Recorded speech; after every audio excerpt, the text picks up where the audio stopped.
Welcome to variety food kitchen. இன்றைக்கி நான்வெஜ்ஜில் ஒரு lunch recipe பார்க்கலாம்.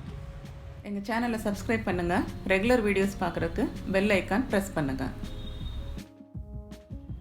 3/4 கிலோ மீன் எடுத்திருக்கேன், வஞ்சிர மீன் எடுத்திருக்கேன். இதை நம்ம இப்போ முதல்ல மேரினேட் பண்ணி வச்சிடலாம். நான் இன்றைக்கி கடையில் வாங்கின பவுடர் தான் யூஸ் பண்ணுறேன்.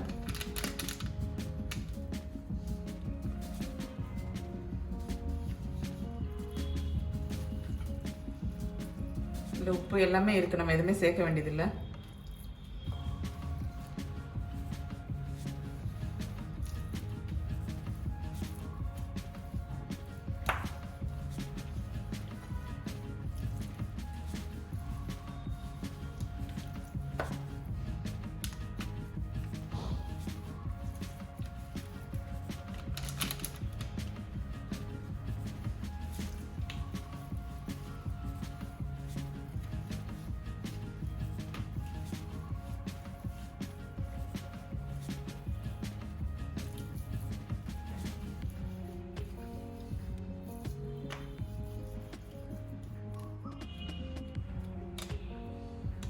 தண்ணி எதுவும் சேர்க்க வேண்டியதில்லை. மீனில் இருக்கிற தண்ணியை அதை அப்சர்வ் பண்ணிக்கும். தேவைன்னா கொஞ்சமாக தெளிச்சுக்கலாம்.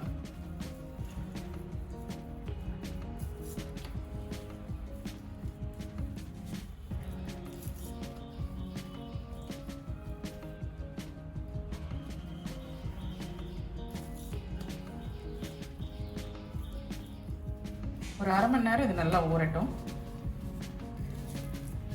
தவாவில் ஒரு 3 ஸ்பூன் எண்ணெய் ஊற்றிருக்கேன். இப்போ நம்ம மேரினேட் பண்ண ஃபிஷ் எடுத்து அதில் வச்சிடலாம்.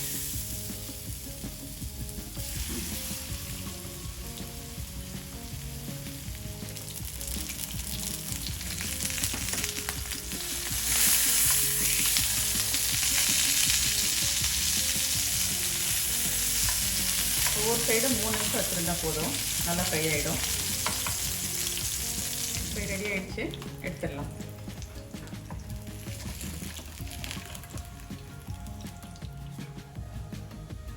ஒரு மண் பாத்திரத்தில் 3 கரண்டி நல்லெண்ணெய் சேர்த்துருக்கேன். எண்ணெய் நல்லா காஞ்சிருச்சு. கொஞ்சம் கடுகு சேர்த்துடலாம். கொஞ்சமாக சீரகம் சேர்த்துடலாம்.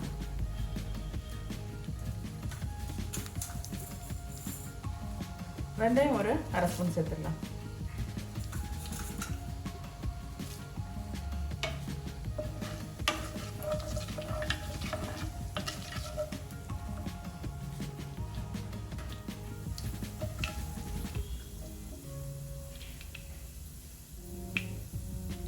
கடுகு நல்லா வெடிஞ்சதும் சின்ன வெங்காயம் சின்னதாக கட் பண்ணி வச்சுருக்கேன், ஒரு 100 கிராம், கொஞ்சம் கருவேப்பிலை, ஒரு 10 பல் பூண்டு எல்லாமே சேர்த்து நல்லா வதக்கிடலாம்.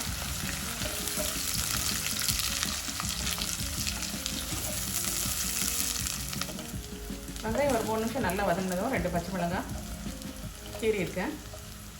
தக்காளி 2 தக்காளி கொஞ்சம் மிக்சியில் அரைச்சிருக்கேன், அதையும் சேர்த்துடலாம்.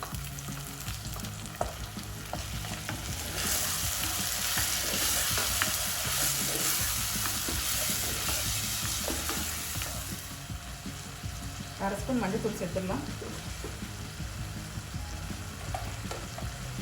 காரத்துக்கு ஏற்ற மாதிரி மிளகாத்தூள் சேர்த்துடலாம். நான் 2 ஸ்பூன் சேர்க்குறேன்.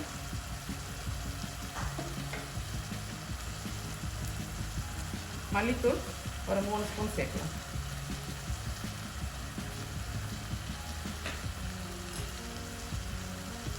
தேவையான அளவு உப்பு சேர்த்துடலாம்.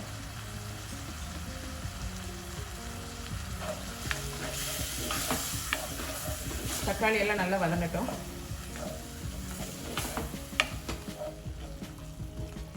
தக்காளி எல்லாம் நல்லா வதங்கிடுச்சு. 2 நெல்லிக்காய் சைஸில் புளி எடுத்து கரைச்சி வச்சுருக்கேன், அதையும் சேர்த்துடலாம்.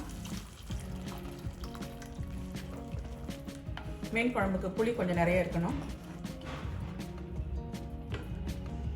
குழம்புக்கு தேவையான அளவு கொஞ்சமாக தண்ணி சேர்த்துக்கலாம்.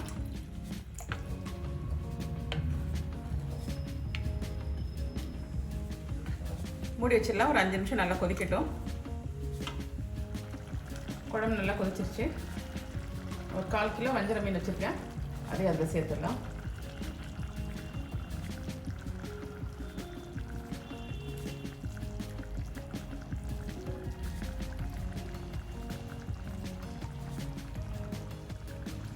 ஃப்ளேம் மீடியமாகவே இருக்கட்டும்.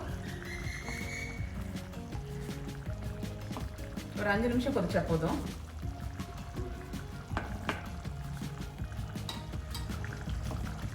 அஞ்சு நிமிஷம் வச்சுருந்தேன். மீன் நல்லா வெந்துருச்சு. இல்லை ஒரு ஸ்பூன் நல்லெண்ணெய் ஊற்றி கொஞ்சம் கருவேப்பிலையும் போட்டு இறக்கிடலாம்.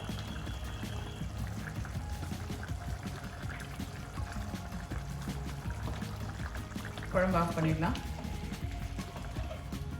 ஒரு பேனில் 3 ஸ்பூன் எண்ணெய் ஊற்றிருக்கேன். எண்ணெய் காஞ்சதும் கொஞ்சம் கடுகு சேர்த்துடலாம். ஒரு 1/2 ஸ்பூன் சீரகம் சேர்த்துடுறேன். 1/2 ஸ்பூன் சோம்பு. கடுகு நல்லா பொடியிட்டோம். கடுகு நல்லா பொடிஞ்சதும் சின்ன வெங்காயம் ஒரு 100 கிராம் கட் பண்ணி வச்சுருக்கேன். அதையும் சேர்த்துடலாம். கூடவே கொஞ்சம் கருவேப்பிலை,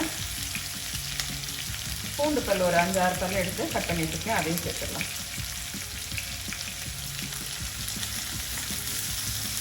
வெங்காயம் நல்லா வதங்கட்டும். கூடவே ஒரு பச்சை மிளகாய் கட் பண்ணி சேர்த்துடலாம். வெங்காயம் ஒரு 2 நிமிஷம் நல்லா வதங்கட்டும். வெங்காயம் நல்லா வதங்கிடுச்சு. 1/4 கிலோ ஈரல் வாங்கினேன், சின்ன சின்னதாக கட் பண்ணி வச்சுருக்கேன். அதையும் சேர்த்துடலாம்.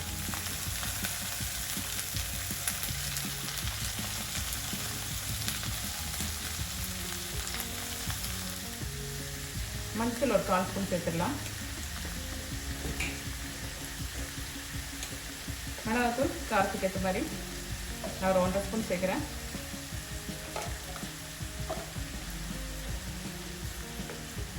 மல்லித்தூள் ஒரு 1/2 ஸ்பூன் போதும்.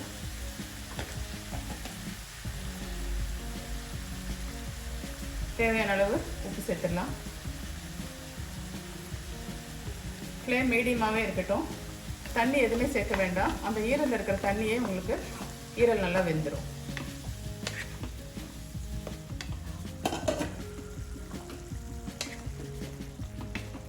நம்ம தண்ணி எதுவுமே சேர்க்கல. இதில் கொஞ்சம் மிளகுத்தூள் சேர்த்துடலாம். கொஞ்சமாக ஒரு 1/2 ஸ்பூன் சோம்புத்தூள் சேர்த்துடலாம்.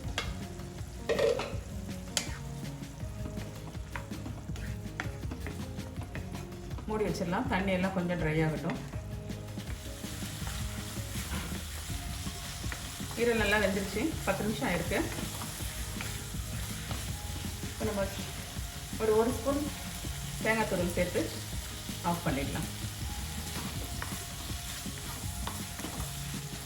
ஒரு இஞ்சி பூண்டு பேஸ்ட் நான் எதுவுமே சேர்க்கலை.